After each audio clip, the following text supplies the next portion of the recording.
Nate, thank you. Let's bring in the founder of Polaris National Security, former State Department spokesperson Morgan Ortagus, along with Independent Women's Forum Senior Fellow, District Media Group President Beverly Hallberg. Thank you both for coming on. I want to play one more soundbite. This is former President Trump at today's wake. Watch.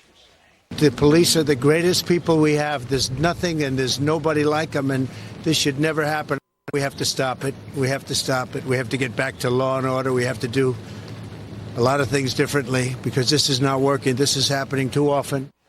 Morgan Ortagus, nobody knows as much about diplomacy and optics than you do. I mean, when you look at what happened today, Biden not going to the funeral, Trump going to the funeral, how does it look? What's your take from this? It looks exactly as it should, and that is that, three former Democratic presidents are spending their time, Trace, hobnobbing with celebrities. Everybody raises money for a campaign, but what the juxtaposition to see President Trump with the fallen, with the family, really being for the people. I think it's obviously the Biden team has got to be kicking themselves, seeing this juxtaposition tonight of what Trump is doing. And listen, I don't think Trump did this for campaign reasons. I think he did it for the right reasons. He's been pro Back the Blue. He's been for law enforcement and first responders around this country.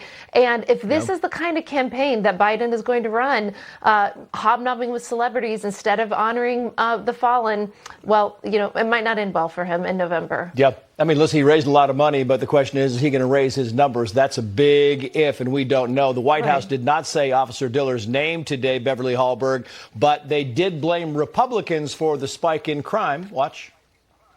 Violent crime surge under the previous administration, which repeatedly attempted to cut the COPS program, all of their budgets targeted that key funding for the police, and congressional Republicans just proposed doing it again. Biden-Harris administration have done the polar opposite, taking decisive action from the very beginning to fund the police and achieving a historic reduction in crime under his leadership.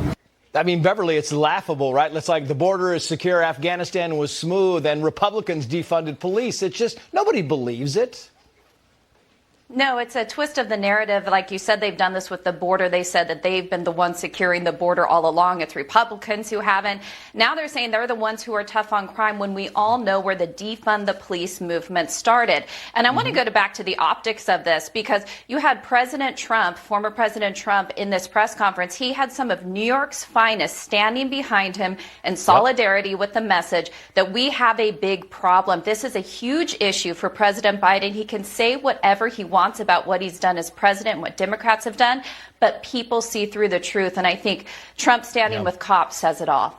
You're exactly right. Biden, as we said, raising a ton of money. But I want to put up this. This is his approval numbers on the economy at 38%, on inflation, 34%, immigration, 30%. It is hard to buy a better approval number, Morgan.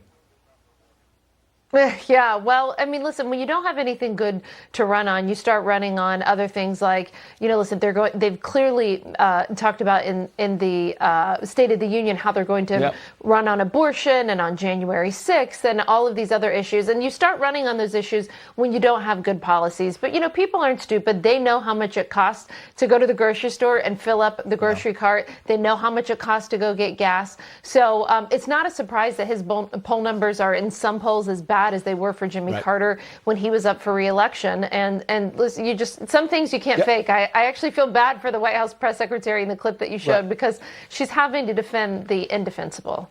Yeah, Beverly, 15 seconds to wrap us up here.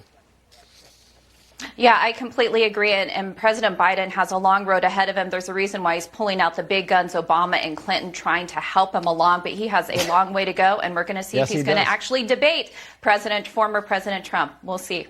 Beverly Hallberg, Morgan Ortagus, thank you both. Well, whether it's Hillary's deplorable